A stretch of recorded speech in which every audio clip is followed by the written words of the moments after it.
Well, thank you everyone for joining today. I'm very excited today to present to you Dr. CK Cheng, founder of Acorn Pacific Ventures. Monte Jade, if most people are aware of, was founded in the early 1990s. And we were created to build community. So at the very, very start of its foundation, a bunch of immigrants from Taiwan actually got together to help each other out. The core value there was that most of these immigrants were under-networked and under-resourced. And so they came together to build a bond in order to grow and help promote each other and support one another as their businesses grew. As they continued to grow, billions of dollars of enterprise was actually enterprise value was created from these connections. And today we actually continue to build community, focusing on 3 different areas. Number 1 is our mentorship program, where we work with aspiring new leaders in the community to actually grow and develop themselves in their careers by pairing them with mentors, successful entrepreneurs and or leaders in the current industry. The second thing that we do is we actually create technology forums. These technology forums are focused on allowing people to learn about new developments in the ecosystem, along with opportunities to invest. The last segment here is interviews. So we get to interview CK today, and we're very excited to host our first virtual webinar series on Zoom, thanks to the coronavirus. And we're very excited to have him here today. Monte Jade last year held over 40 events, and we have about 6,000 members. And we're very, very fortunate to have everyone here today. I would also like to thank at this time our sponsors. Without our sponsors, we would not have been able to make these events and series available. So I want to thank UMC and also Deloitte for being our top 2 sponsors for this last year. And we look forward to all of the participants from the gold and also silver sponsors for joining us as well. Just from a Zoom etiquette standpoint, you guys are on a webinar function. There is a Q&A segment in which you can ask questions to CK, and you can upvote the best questions, and we'll get them answered at the very end. There's also a general chat room in which you can actually have a conversation with each other. And at this time, I would like to introduce our speaker. CK is the co-founder of Acorn Pacific Ventures and also general partner. He was also the co-founder and chairman of B Current Impact Investments. Prior, he was co-founder of Harbinger Ventures, which was a fund affiliated with MyTech. Prior to co-founding Harbinger, Mr. Cheng served as Senior Vice President of Product Marketing and Manufacturing Operations for Synnex. He has invested in over 30 companies in both China and Taiwan and the US, ranging from computing technologies, networking products, semiconductor, software services, and biotech. Mr. Cheng was also chairman of Monte Jade West Coast in 2007, and he regularly writes for the Commonwealth magazine. Mr. Cheng received his MS from National Chi Tung University and a BS in physics from National Tsinghua University. At this time, I'd like to welcome CK. Hey, Dave, thank you. Thank you for the kind introduction. Glad to be here. This is a very special time, and this will be my first presence in webinar. And I'm happy to be here and also had a chance to share with everyone my experience. Yeah, thank you so much, CK. I know this is a very challenging time for many people, especially being forced to stay at home, being able to, like, you can't even go out, and all our events, just like this one now, is forced to be put onto the web now. So hopefully this will be more entertaining than watching the Netflix. Definitely. So yeah, so I wanted to ask some questions on some of your history. Where did you immigrate from, and what brought you here to the US? I was born in Taiwan, and I majored in physics in college. Probably 2/3 of my classmates came to the States for advanced study. I'm taking a very different route. I stayed in Taiwan for the graduate school and stayed there working for a local company, which is quite unusual at that time. And then I was sent it over by the company to US to take charge of the US operations. And that was 1988. So since then, it has been 32 years. Wow, it seems like time flies these days, huh? 32 years, that's quite a long time. Faster than I expected. Originally, I thought it could be just a 2 years stunt. It turned out to be 32 years. So when you came from Taiwan to the US, did you have any fears? Like, what were some of the big reservations when you actually immigrated here to the US? Oh, sure. You know, I never lived in California or in the States in the past. We certainly understand the lifestyles in California very well through all the Hollywood movies. But living here is a different story. And managing the people here and the operation of 50 plus people is definitely a new experience to me. So it was quite a steep learning curve. And when you came over, what helped you kind of feel more at home? Was there certain areas like maybe friends, maybe family members, colleagues? Like what made you finally feel like you were home here?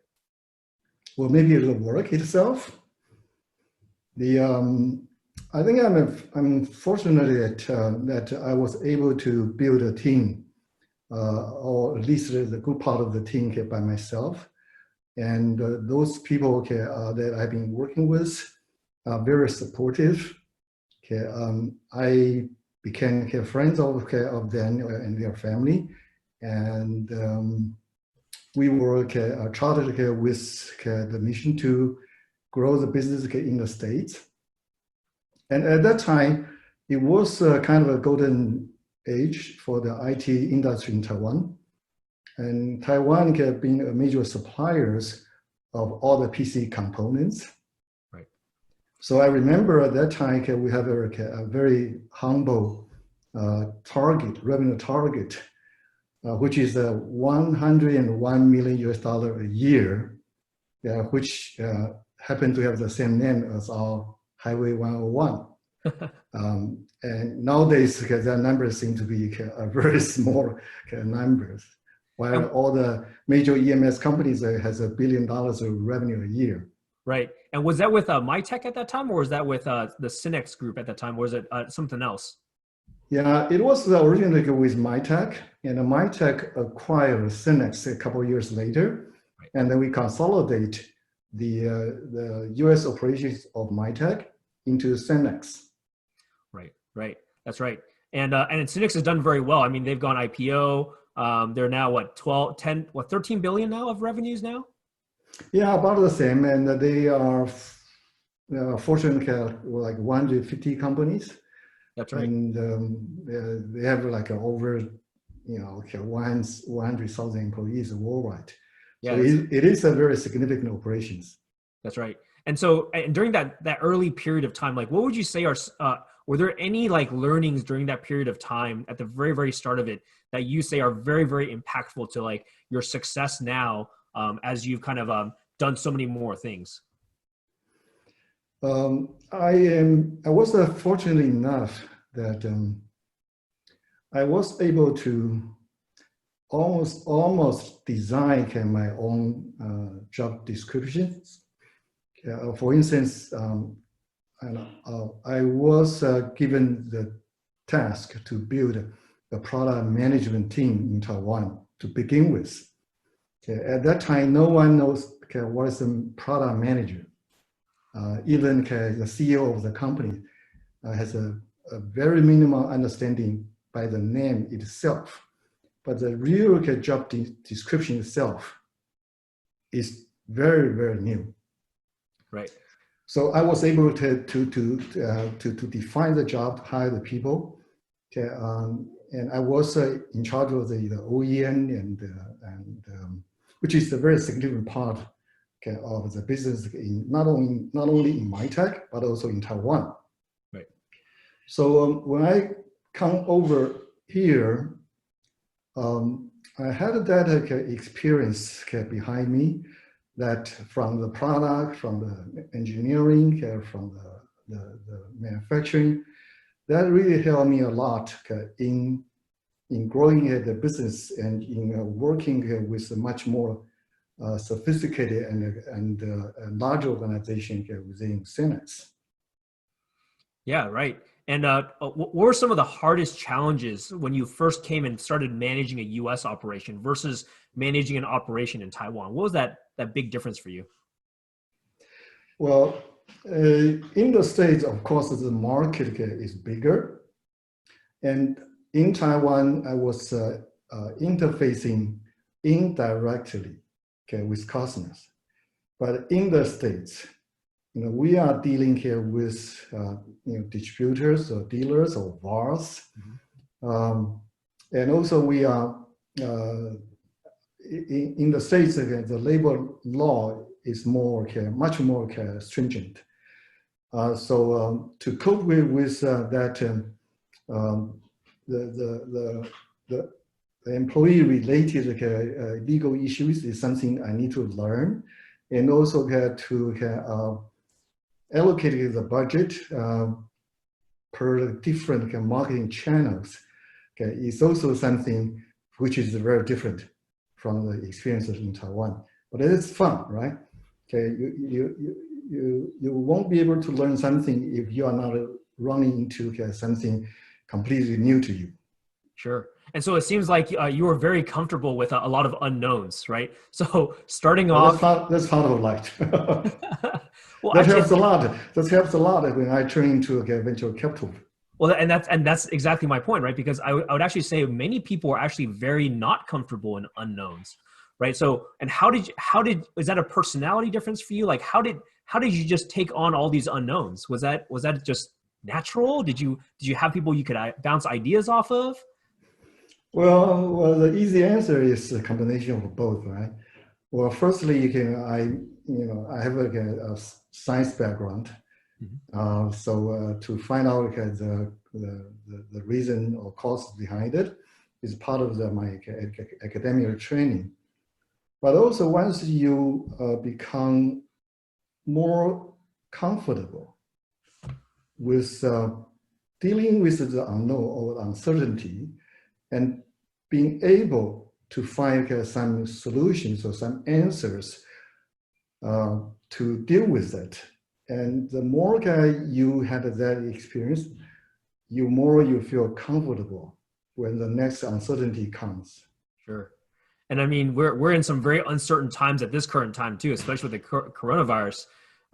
Did you have any mentors or people like that were more senior than you that really helped you during this development process?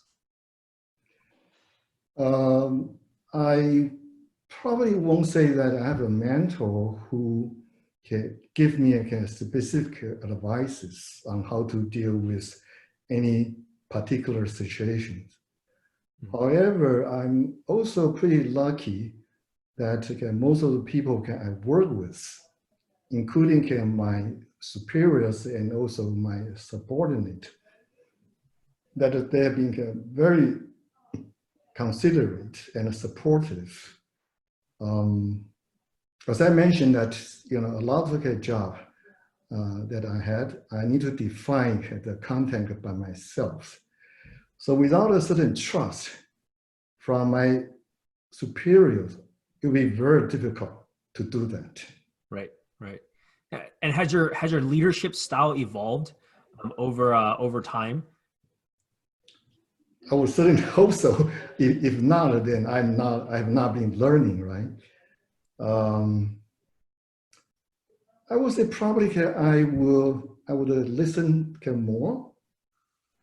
Okay, and I will make less assumptions. Although certainly I know more, right, than when I started with the job, with my career, I certainly can know much more. But on the other hand, I do feel that I am less assuming. I think another reason I turn to this approach is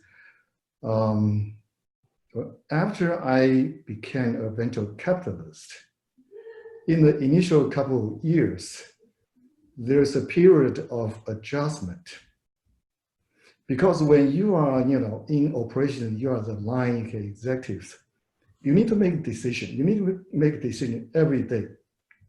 Right. And you need to feel very comfortable that your decision may not be very popular. Regardless, you give the command, you march the entire department through the difficult time. Mm-hmm. So I tend to do that when I became a venture capitalist in the first couple of years. But then I realized that, as a venture capitalist, you don't do that. You are not the commander. You expect someone else to do that work, and you don't want to rob that responsibility from them. That is their challenge, their battle to fight. And we are here just to support them, to remind them. So I think that, I've been a venture capitalist for the last 20 years. That certainly, changed my approach. Having said that, I don't know, if I become the line manager again, whether my current style will be beneficial or not. Oh, that's fascinating. Yeah. That I'm not 1% confident. Yeah, it's so fascinating because now you went from the operating side to the investment side, and then and that changes the mindset. The entire nexus of those two businesses are very foundationally different, or like the operating side versus the investing side. How did you make that switch from the operating side to the investment side? Well, most of people, we learn from mistakes, right? Mm-hmm. If when I, as an investor, as a board director, if I give the instructions, then who will be ultimately held accountable for the final result of the company? You definitely should not be a board director, right? Right. And of course, I didn't intend to give the instructions. I tend to be, I like to help, but sometimes I was probably too eager to help. And that gave the CEO a wrong impression. And I become more sensitive about that. I want to make sure that enough room is reserved for the CEO to make his own decisions. And any advice or information is just another data point that he should collect. He should put it into his final decision. Mm-hmm. And so when you first started, though, how did you jump from the operating side of the business? So you were at MyTech at that time. What made you go into the venture side or the investing side after that? It's kind of a very natural transition. I was in charge of some new product and new business development and a lot of those things. So I was interfacing with the startup companies, and some of them present some investment opportunities. So I was responsible for several major investment into startup companies. Although at that time we don't have institutionalized operations, we did not have a venture capital firm. We did not have a corporate venture fund set aside as well. So with that experience, right before 2000, I made a proposal to the company that as a very significant IT companies, we need to have a presence in the startup communities, and therefore we formed the first venture fund. Wow, that's amazing. That is the harbinger. Yeah. Right. And so, just like you noted before, you really started off almost from like a corporate investment arm, right? So like that's a corporate investment arm, and then you migrated to traditional, what we consider traditional venture. What's the difference between the two that you've kind of noticed the big differences operating more independently now versus more of a company umbrella? Well, to be precise, Harbinger, although it has a major backup from MyTech Group, but its behavior is more of a conventional VC than corporate VCs. Certainly, it was given a certain mandate, but our first priority is the financial gain. The synergies or collaborations with MyTech Group is secondary. It's nice to have, but it's not a must. Oh, interesting. So we were given quite a free hand in making our investment decisions. But back to your question, in a general sense, corporate VCs tend to have more considerations of aligning the mission of the startup companies with the corporate missions. As you can see, sometimes they create conflicts. That's right. Okay, so at Harbinger, initially, we are more on the corporate side, but after a few years, we become more, conventional venture capitalist. Sure. So take me through kind of like some of the really more notable investments that you've done in Harbinger, and then also potentially some of your other funds out at Acorn. Are there some like names that you'd like to talk about? Like, how did the opportunity come about? How did you find them? Was it a cold call in, or did you like really hunt this deal down? I've made like 30 plus investments, not counting the investment in Taiwan and China. So, they are, all the above that you mentioned. But there's one very interesting investment that we made. That is probably worthwhile of mentioning just for fun. In 2003, we are moving our office to office in Santa Clara. So during the move, we need to inform all of our portfolio companies, all the contacts, which I have like 10,000 in my contact list about the move. So the idea came up that, every time when we need to change the address or the company we work for, or the phone numbers, the effort of updating those information to all the contacts is tremendous. So I asked the investment managers, the staff, to look into startup companies that can facilitate that. And we found a company called Plazo. And we also found that they were invested by Sequoia. The founder was the initial investors, the founders of Napster. So we end up making an investment into their company. After a few years, that company was acquired by Comcast. Ah. So this is not only a cold call, but it's out of realizing there's a real need in the market. Right. It's almost like by your own pains, right? Like, oh, this is such a big pain. There should be someone doing this. Oh, there is someone doing this. We should invest in them. Like kind of that philosophy. Exactly. Yeah. And when you look at deals now, do you have a specific type of company that you prefer, or like what are the ones that you kind of like specialize in? I know every kind of venture capitalist try to focus on a certain domain. Do you have like a domain that you try to focus on? Well, Acorn Pacific Ventures has 4 partners. Okay, we are of a different age. Therefore, the experience is very age related.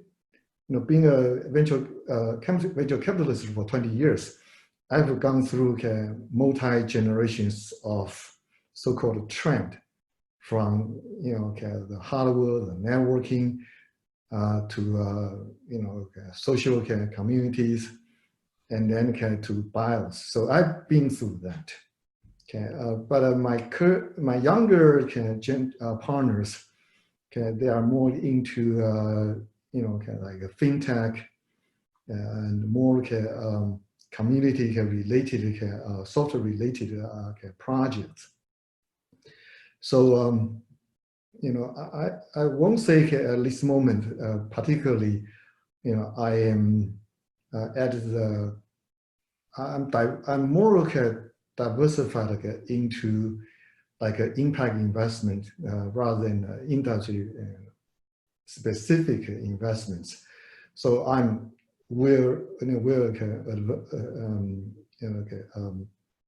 diversified in terms of my focus. Right.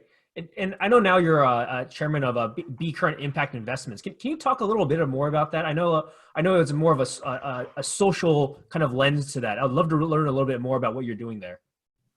Yeah, being a venture capitalist for 15 years or so, I realized that there are multiple objectives that startups can pursue. And most of the startups in Silicon Valley, the motivations, of course, we all talk about solving the problems, finding the bottlenecks for the entire supply chain or the ecosystems. But the ultimate motivation is the financial gain. Mm-hmm. But startup companies or the entrepreneurs sometimes has more aspirations than just profit making. Some of them really tried to solve the problems that the entire Earth is facing. With that, sometimes the additional burden they have may not get the support from the conventional profit-driven investors. So in the States, actually, there's another type of investors emerging. Either they are called profit for purpose or impact investment. Right. They share the same inspirations, which is the company is not meant to build for profit, but also build with some purpose, some social missions. And that's why I feel that we need to group a different slew of investors, which will share the similar mission. And that's why I created B Current. But B Current is primarily based in Taiwan. Because a lot of socially minded startups are very localized. Right. And so when you think about returns from that investment fund, if it's going to be a little different, so it's not just quote unquote profit driven venture capitalist, and now you're creating this social impact fund, how do LPs now look at this, right? So what is that LP lens that is different? You're saying there's different types of LPs required. What is that LP lens requirement? Well, most of them still wish they can, the investment can turn into profit. They can live with maybe lower profit than the conventional VCs. But I understand many of them has a lot of options. So I chose a very unique approach, which is I call it club funding. Meaning that I find a group of individuals or enterprises who will put into an equal amount of cash into the fund,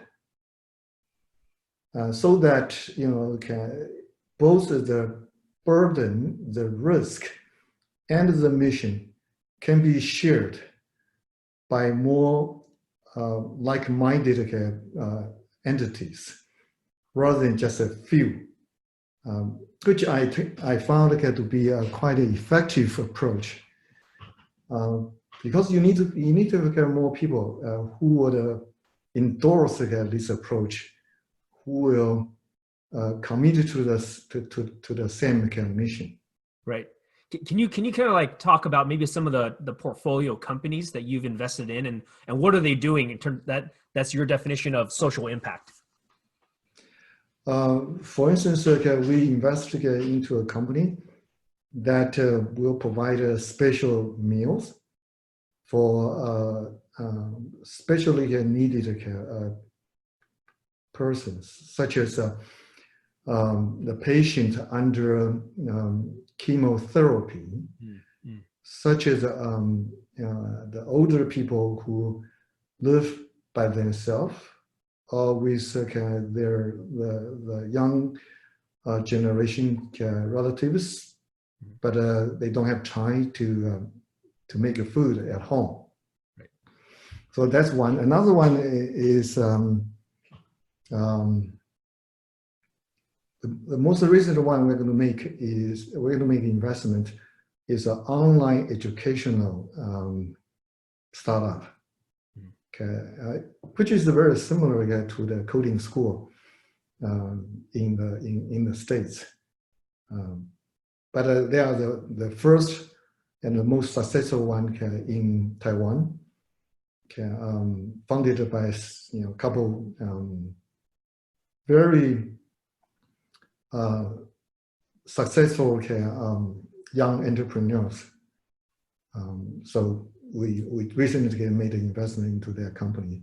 And the social mission part of that is the education is always lagging behind, particularly the college educations. And also the education is the best tool to improve the social mobility. So these companies, not only can the company itself can help bridging the gap of the social mobilities, but also the founders themselves are very socially minded. They are not purely profit-driven entrepreneurs, which we like. So this is fantastic. It's the examples that you actually brought forward are actually potentially very profitable companies, and it just has a very specific lens to support the social welfare, as opposed to just for profit types of investments. So I see where you're taking this. It's like this intersection of like doing socially important things and then also potentially making a return on investment as well. But both create a very, very interesting sustainable flywheel here. Well, I certainly hope so. But the verdict is out there. We don't. Not until the very end, we really don't have a clear understanding of how profitable we can be. Sure, of course. Yeah, especially with returns, it should be always over a long duration, like 10, 15 years before we see the That's correct. Yeah. Impact investment may take longer, and that's why we call it patient capital. Right, that makes sense. Now, prior to the crisis, I actually to this coronavirus crisis, I actually wanted to ask you about what you thought about the current investing landscape. This is I wanted to separate this conversation in kind of two areas, like this pre-state of what historically SoftBank has been doing in the space, putting hundreds of millions of dollars into companies. And really driving valuations a very specific way. And then I want to actually have a second conversation around the venture space now, given the coronavirus impact. So can we cover the first topic first, which is more around, over the last decade or so, we've now seen these check sizes from venture capital just really, really skyrocket. And I would love some of your perspective on that. Well, the investment field is like a river. We have an upstream and downstream. What PE or SoftBank is doing is very downstream. They look at those companies which are in need of $1 billion. So SoftBank put into $10 billion instead of $1 billion they really need. So that they can influence, they can mobilize, they can help the company to grab the market opportunities. So it's very momentum driven. Sometimes it's also opportunistic. Okay, those companies do need a lot of cash. I think SoftBank made their name by having $100 billion and they can cut a check of $10 billion. No other company can do that. There's only one company, which is SoftBank, but they were burned, right? Mm-hmm. Particularly during this difficult time. All the unicorns worldwide combined valuations was $1.3 trillion. Think about it, $1.3 trillion. The pandemic relief the U.S. government just approved is $2 trillion. Right. Okay? And the estimation is these unicorns will probably suffer 28%. Valuation is a down round. Which is the $300 billion US dollars. Okay, so a lot of wealth can vaporize just in last 1 month or so. Right. Okay, so that means those investors, SoftBank or the late stage investors, they are chasing very different type of portfolio companies, and their philosophy, their practice are so different from the early stage, which is definitely not a momentum-driven investors. Sure. Yeah, definitely. I mean, like the landscape has changed so much, and they've been putting so much in there. It almost seems like they're more. They essentially replaced the IPO markets from the 2000s, effectively, right? So people used to go public and raise that capital, but now they can stay private and raise from SoftBank potentially. Right. It's arbitrage for SoftBank. That's right. And it's interesting because they're having troubles raising fund 2 now. I'm hearing most of the money is coming from SoftBank themselves, and we'll see if that even happens given some of their activist investors hitting them today. But don't read me wrong. And at this moment, I think investors will have more say. Right. Over the company itself. So if SoftBank is able to raise another $20 billion, I think the opportunities of these $20 billion is much better than the $100 million of Vision Fund that they raised 3 or 4 years ago. Sure. Well, it's always fascinating, right? The way that I always see the market is that it swings from a very shareholder beneficial to very co-founder beneficial, and it kind of goes back and forth in these cycles. And it seems like, just like you noted, given the coronavirus now, we're swinging from very co-founder heavy to now more and more investor centric. Could you talk a little bit about your thoughts around what should happen now in the venture space given the coronavirus impacts? Well, I personally have gone through, this will be the third downturn. Just in my investment career, I've experienced 2001, the 911, and also 2008, 2009, the financial crisis. So every time when there's a downturn, a lot of people got burned. Particularly if they came to the party too late. Okay, but if we look at all the brand name companies we are talking about, like Airbnb, Dropbox, or Uber, most of them were founded in 2008 or 2009. Okay, so I do feel that the downturn is an external trigger for a change. Even without an external trigger, the change is bound to happen. But with the external triggers, the change can make accelerate, or sometimes it make move to a slightly different directions. Okay. So I'm seeing this pandemic can be another change maker. I can see a lot of new opportunities that may come up. I'm also seeing that typically in a difficult time, the strong gets stronger and the weak gets kind of weaker. So I'm pretty confident that Silicon Valley will come up with fine. Okay, out of this, after this pandemic crisis is over. Silicon Valley is, still is a center of venture capital fund. We still, most of the large VCs, they just close, few $100 million fund or $1 billion fund in the last 12 months or so.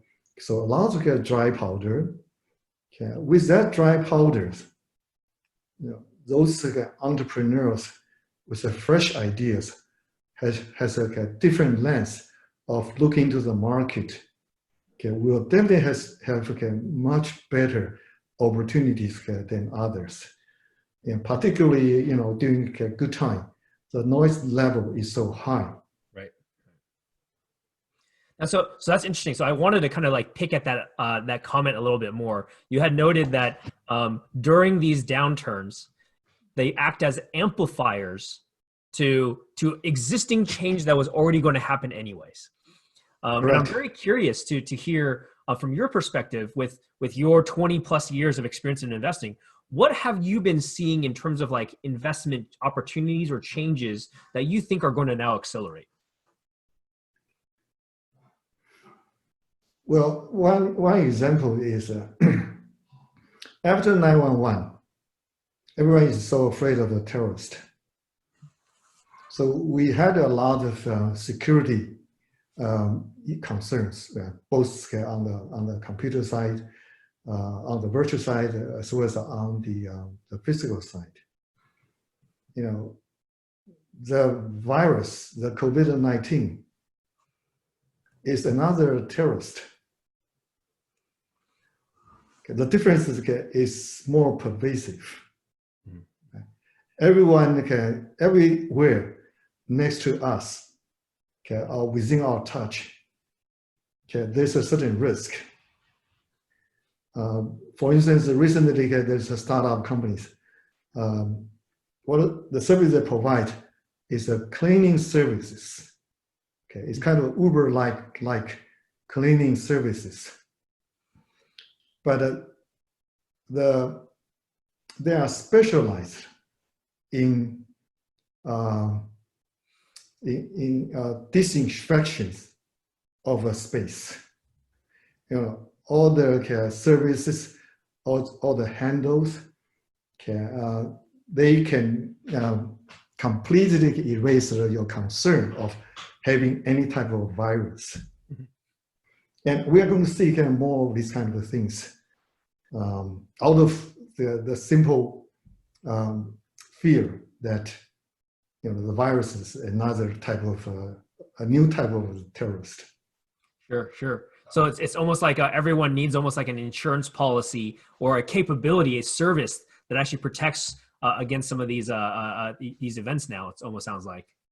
Exactly. Matter of fact, there's a new type of life insurance company which received like a 20-30% uptick of the inbound calls. Really? What kind of insurance company is that? Is I don't remember the name, but it's kind of online, and it can assess the risk through through AI or data mining, so make the enrollment extremely easy. Got it. Yeah, interesting. I think this is always a fascinating question because, like, especially with like the coronavirus impacting everyone so broadly. Do you have any comments, just very quickly, on for our community on the coronavirus? Well, coronavirus is very different. I think it is very different from all the previous downturn I just mentioned. I think it will fundamentally change a lot of things. For instance, the globalizations, the centralizations, of populations, of power, of supply chain, we'll need to go through another round of redesign. For instance, shall we have local manufacturers of a lot of very fundamental medical protection equipment or drug, or shall we rely on one central locations? So those are the questions that I think in the last few months, even for the next 2 years, the entire world needs to figure out how to have more redistributions of those powers or the populations. Like urbanizations, probably we also need to go through another thinking or designing. Yeah, it's really fascinating. I think I've been hearing a lot about this a kind of call for national security interests, right? To bring critical supply chains back home. So when we think about PPE and also like drugs, like you're talking about, it seems like those are almost like a foregone conclusion that they will have to be brought back. That's correct. But nation has a bigger ones and smaller ones, right? So as big as the United States, it can have all the national interest items to be built in the States. But for smaller countries, such as Taiwan, they cannot afford to do it, right? Right. So they need to have a different type of thinking. Right. So it might end up like being like a national strategic stockpile now or something, or some form at least of a larger safety stock in case of some of these things happening.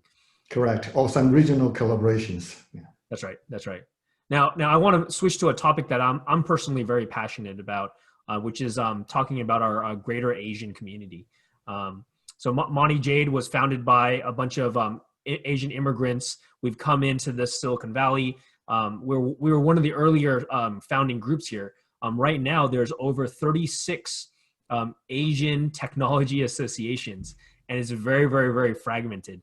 And I'm wondering if you have any thoughts around like what can we do to start to bring people more close together, to collaborate, to work with each other, as opposed to what there's a saying in Chinese, which is 一盘散沙. It's like we don't like to work together. So do you have any thoughts around that? Yeah, well, this NPO organization is very similar to those socially minded startup companies I just mentioned. They are fitting, every one of them are fitting into a special need. And therefore, it's very difficult to build humongous organizations which can cover every aspect of the ethnic communities. So having so many different organizations is very natural. However, as you said, we cannot be a 一盘散沙. It cannot be fragmented. Therefore, the force cannot be joined. So I think the solution should be more communication and collaborations. There's no reason that 2 or 3 organizations cannot sponsor the same activities or to have a few collaborative activities every year. By having these collaborations, people actually will understand each other better, so that they can leverage each other. Like having a similar, if the similar the topic is broad enough, why not invest to have a few organizations to sponsor at the same time. Therefore, the efforts, the resources will be more amortized among different organizations. So I'm definitely for the integration, for the collaborations. But in order to do that, the organizations need to become more proactive. And I know, David, you've been always very passionate about that. And I'm glad to hear that you have stepped forward in trying to work with other organizations in either the seminar series or the mentoring programs. I think that that's a way to go. Of course, another thing which is important is sometimes some of our organization has too much ideological differences, which make organizations very difficult to work with. And we need to try very hard to set aside the ideological differences and pursue the common interest. Yeah, I'm definitely a big proponent of what you just said there. So I just as a reference to the people joining our call, Monte Jade has been very actively doing collaborations with other community groups, specifically to help support one another. So we've done collaborations with C100, CBA, the Chinese Biosciences Association.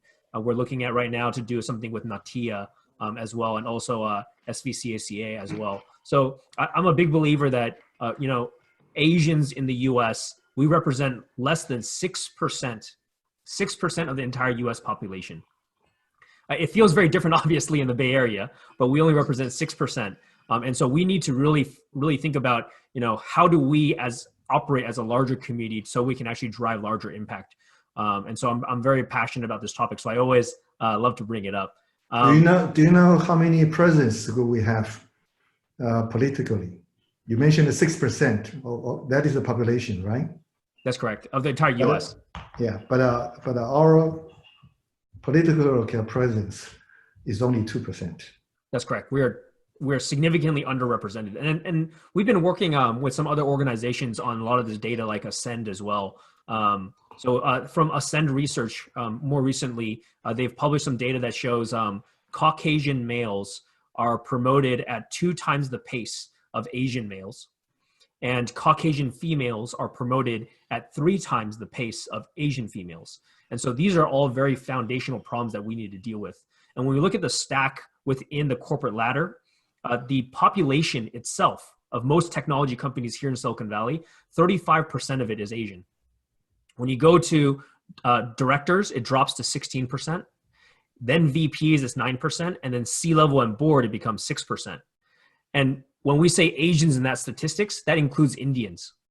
And so when you strip out the Indians and you just look at Eastern Asians, there's almost no representation at the top for us. And so I think this is a very, very big problem within our community. And this is why we have to think at a larger scale. We can't just think for ourselves. And we need to really support one another to make sure that we get the right representation also in the corporate American landscape. Well, CK, at this time, I want to open it up to, do you have any other comments that you want to provide to the audience members today at this time? Well, I'm glad to have the chance to share my thought in this particular difficult time. Too bad I don't think we have a lot of live attendees or participants on this.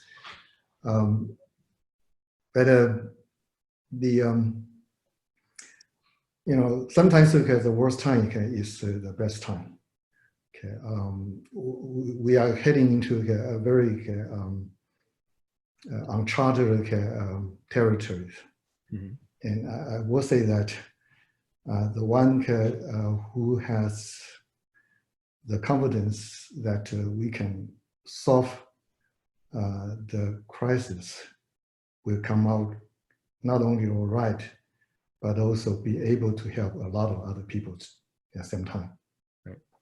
Yeah, definitely. Thank you. Thank you for that comment. I'm going to open up the floor to questions and answer Q&A at this current time. So there's a function within the webinar, Zoom webinar function, where you can type in your questions. Again, I apologize today. We've definitely had some logistical errors and issues with Zoom.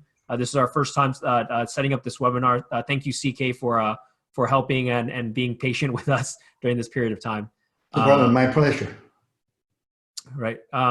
Any other questions or comments for CK before we wrap up?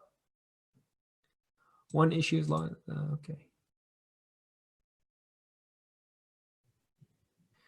So this question comes from Annie, and she says, "Thank you for your valuable experience. Would you mind sharing some of the what your success ratio in your investment portfolio looks like. Typically, we probably will say like 2 out of 10 has a pretty good return, like a 5x plus. Okay, and then maybe 3, 4 with mediocre returns, and some of them we lost completely. Yeah, so that's a very typical profile. So pretty normalized across the spectrum. On that front, what is the IRR that you generally target from a venture fund standpoint? And then what are you targeting for your a social impact fund? I would say probably the differences will be like the social impact fund usually target like 3% higher than prime rate. Okay. But for the venture investments, is between 15 to 20%. Got it. That's great. Well, CK, at this time, there's not any. We have another question here. Can you please share how you and your family are sheltering in place, and what are some daily suggestions and practices for us? And that's from Kat. Okay. Firstly, I think you depend on your the composition of your family. If you have kids versus you don't have kids, that's very different. Okay, or whether you are single or you are married. This is actually the best time to rethink what the family really is. Okay, it's all too easy for us to forget. We took family care for granted.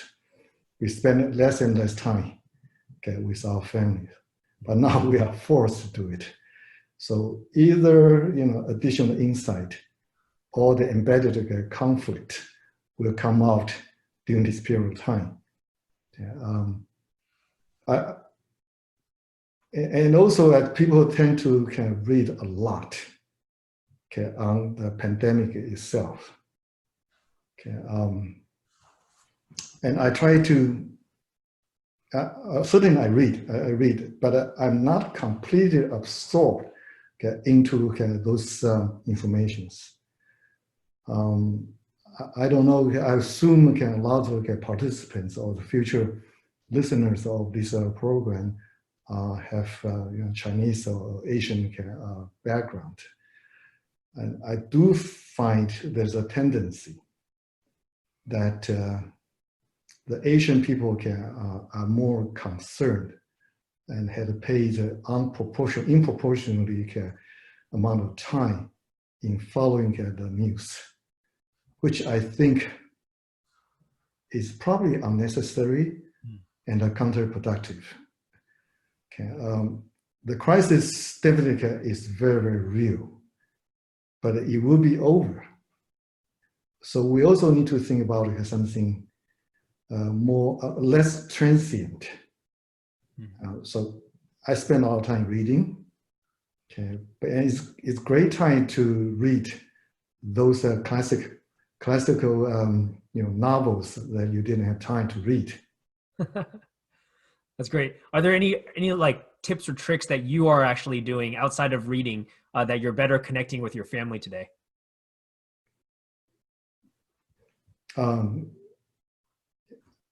I walk. I walk every day. I walk with my wife, and sometimes I invited my kids joining me in the walking. Everyone is work from home right now, right? So that is great, and the doing backyard is also interesting, which I like, but I didn't have enough time in the past. That's great. Those sound like good activities, especially now we don't have to deal with the the traffic and the commute, right? So That's now, correct. now our Yeah. time frees up. We have a question from Peter Chu. Can you comment a little bit more on the global supply chain change and how it will impact the various players in the greater Chinese region? This is a great question. It probably can stretch from beginning of last year when Trump is imposing, 15, 25% tax tariff into the product imported from China. So with that, additional threat, a lot of suppliers, particularly those IT suppliers, have been moving out of China. Both those are Chinese-based companies versus those are Taiwan-based companies. They have a different level of urgencies, but they are all doing that. So it is, in progress at this moment.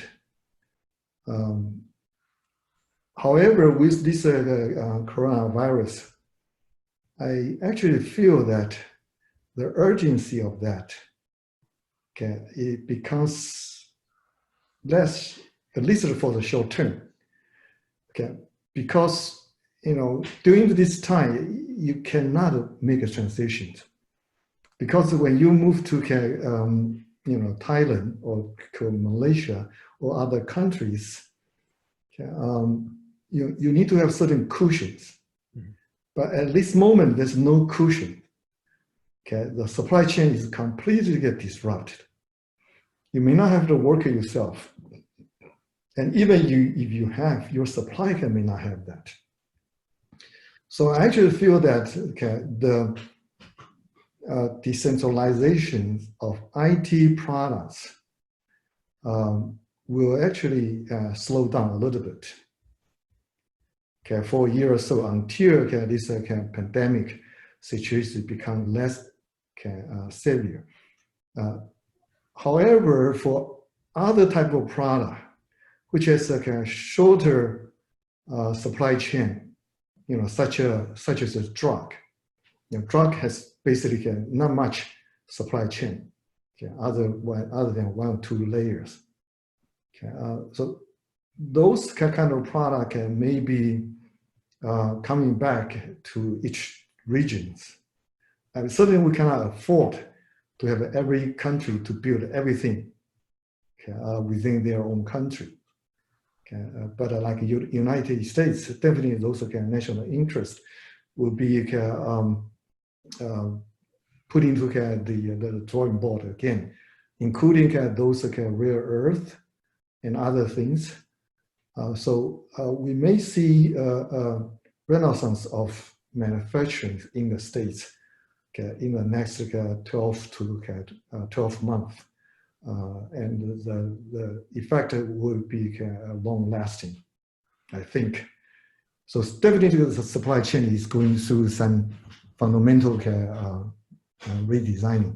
Yeah, and I could kind of chime in there a little bit because we operate within the supply chain, and it was really fascinating watching this this tariff battle between U.S. and China, and it was really interesting because at the start of this year, we had already seen significant movements of people out of China to diversify into like places like Thailand and Malaysia, et cetera, et cetera. And what's ironic now is what's interesting actually, instead of ironic, is that when China shut down because of the coronavirus, most of the people that had actually taken the proactive action to move out of China were actually safe.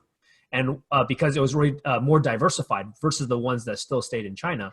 And then now that, Malaysia is being shut down and China's backed up, it's actually creating this interesting balance of the supply chain. Right. So, yeah. So I think definitely there's going to be more of a move probably to like diversification, right? Just from a safety standpoint, supply chain resiliency standpoint, I think there's going to be more and more of that. And I agree with you definitely on this resurgence of U.S. manufacturing. I think it's going to happen. And I think this is ironically much more effective than Trump's trade war. I think this is going to shock people much faster to that. And We'll move on to the next question. This is from Sean Wang, and he's asking, this work from home norm today, do you think this becomes a new norm afterwards? Or maybe talk more broadly about, what are some of the changes that you think are going to happen with after everyone learns, like, hey, working from home is not that bad? Well, some people say that, once you get into a new lifestyle, after 21 days, you become so accustomed to it that you don't want to change back to the original lifestyle. Yeah. So I think, I remember in the past, we have been talking about telecommuting versus, working office. I remember Yahoo at one time required everyone to come back to office to work and eliminated the work from home completely. But now there's no options, right?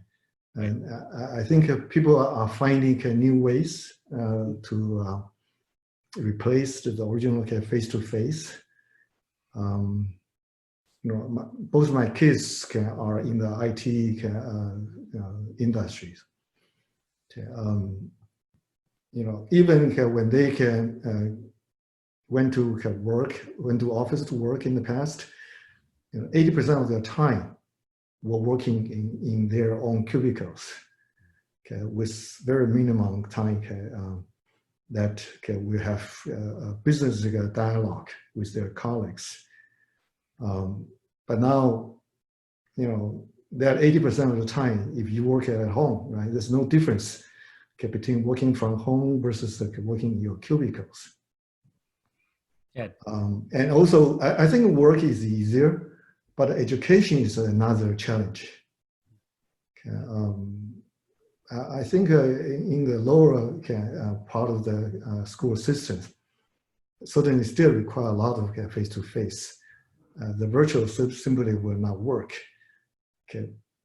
But in the advanced educations, the MOOC was very popular at that time, a couple of years ago. But I think it'll be revisited with these pandemic situations. Another related to social activity is just those social functions, birthday party, weddings, even dating. I was told by my friends who has young adults at home, the video dating become extremely popular. I've heard of that as well. I'm lucky I don't have to deal with it right now because I'm married, but with every new generation, there's going to be something new, right? That's correct. That's correct. Yeah. This next question is from Robert Fan. He says, "Thank you for your talk. And what are your current thoughts on the environment for edge AI chip startups?" Is that related to Robert's own company? I believe so. So Robert is president out at SMI. Right. Yeah. I don't know whether this the question is for the general purpose or is related to this pandemic. But the general consensus, or at least the impression I got, or at least from all the education I had received from being taught by those startup companies, edge is going to be the front end of AI computing. It just takes too much bandwidth and also latency to transmit the data back and forth. Some of those the first responder reactions that need to take place at the edge level. So I personally believe that although there are other issues to be resolved, the edge, there are still different level of edge, whether this is on the device itself or is on the the edge computing centers. I think on the device itself, that is more challenges because the battery requirement. So I will say that we are going to see all the 3 different type of AI chips: the data center, the edge versus the device. Got it. And any commentary on from an investment standpoint? If you were to make investments, what area would you be looking at in those three areas? Well, I also believe that for those very, very hot areas, also the so-called also the very obvious areas that everyone can think of, and all the monies are chasing after. Therefore, it becomes a supply and demand things. Yes, the market is big or bigger, but then the technology, the supply of technologies, whenever it exceeded the demand, meaning if there are too many startup companies with too much talents and too much capital, then the innovation itself will become excessive, will exceed the real demand. So only a few companies which has tremendous resources and the technological advantages, they will be able to survive.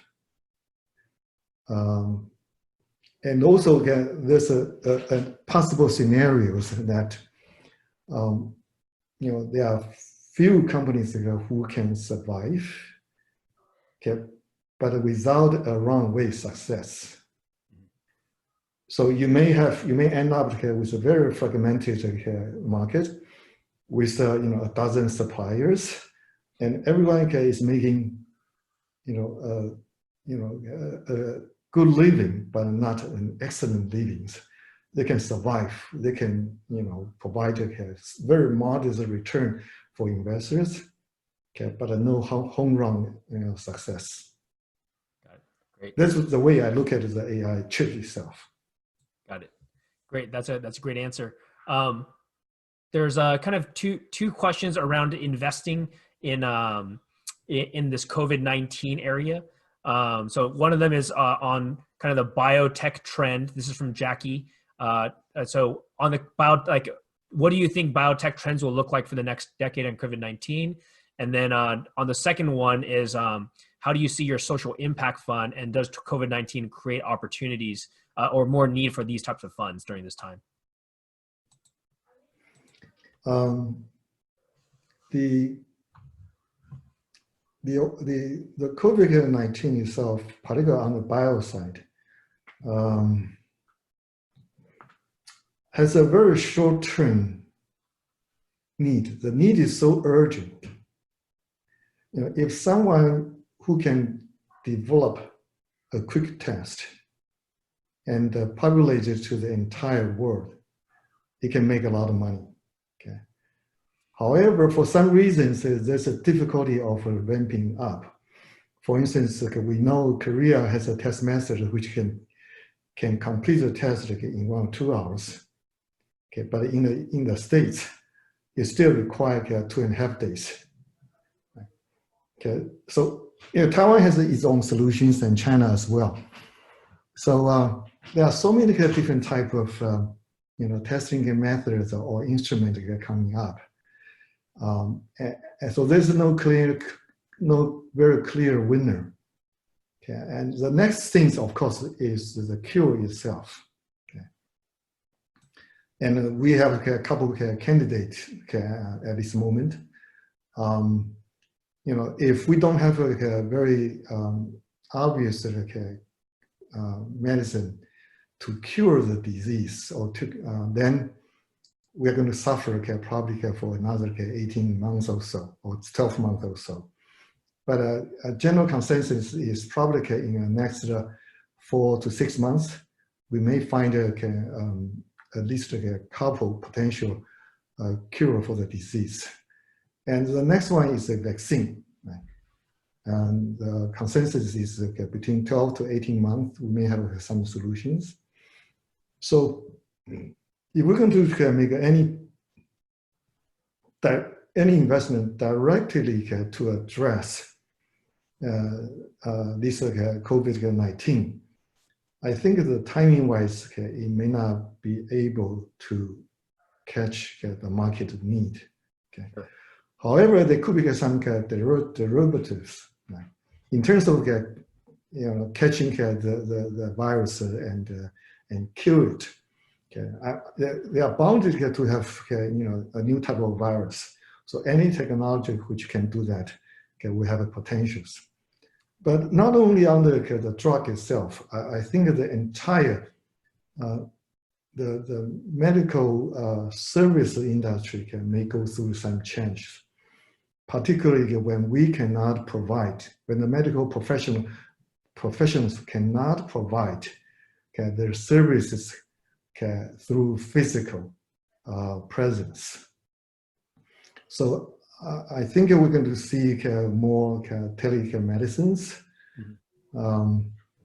and we have time to build it, and I think that will be long-lasting and may actually change the complete medical practice in the future, particularly in the States. I think the States, the whole system does not work at all. Before this, you want to get into appointment in a hospital, it will take you 12 days. Right. Yeah, so it does not work. So I think we're going to it will elevate the urgency of these kind of new technologies. Sure. And then just to follow on to that question, which is, do you think this creates an impact for and more opportunities for the social impact fund side? I would think so, because all the medical care services has those social meaning behind it. As you know well, that a lot of hospitals in the States, they are not for profit, or they have, even if they are organized as a corporate organizations, but they have a very different type of missions or objectives. So I will say that with this COVID-19 incidents, people will realize that the individuals, as speculated in the neo-libertarianism, that the individual priority care may, under certain circumstances, need to yield to the collective interest. Whenever we say collective interest, there's a social component in it, and I think we're going to see some serious discussion about the universal medical coverage, as well as the universal basic income. And those are very warranted and timely discussion we need to have. Right. And last question here comes from Sean again. He said, back to the work from home conversation before, you had addressed some of this personal perspective of work from home. What about the corporate perspective? And this is namely around maybe potentially like cost savings now. So now some corporates are saying, hey, this actually works pretty well. We didn't drop anything. Let's cut costs. Let's get out of these expensive real estate areas that we're looking at. So what are your thoughts on that? That's very good questions. I tend to think that the need for the public area may become less. Just like we had a shared economy on cars, right, on the spare rooms. So why not to every office, every company should have their dedicated space themselves, right? Yes, we do have a co-working space, which has been very popular, but all the major corporations all had their dedicated office or cubicles for every employees. So if the work from home will represent 20% of either the individual time or their headcount, that means the company can save 10% of their real estate space. For the areas like Silicon Valley, it's even more critical. So I think this may go hand in hand with the new normal working from home, that the facility managers, the VP of facility management in large organizations will revisit their corporate expansion plan. Right, definitely. And with that, CK, thank you so much. I want to apologize for the technical issues that we had at the start of our webinar and our interview here. I really appreciate you spending the time to share your thoughts and your wisdom to the rest of our community. Thank you very much, and and stay safe and shelter in place. Yes, I wish everyone can enjoy the unusual time at home. Thank you, Dave, for making this arrangement, and thank you for all the participants. Great. And with that, this will be the end of our series with CK. I want to again thank our sponsors for making this available and for us. Really appreciate again the UMC and the Deloitte team for being Diamond and Gold sponsors. And with that, this will bring our session to an end. Thank you guys very much, and stay safe and shelter in place.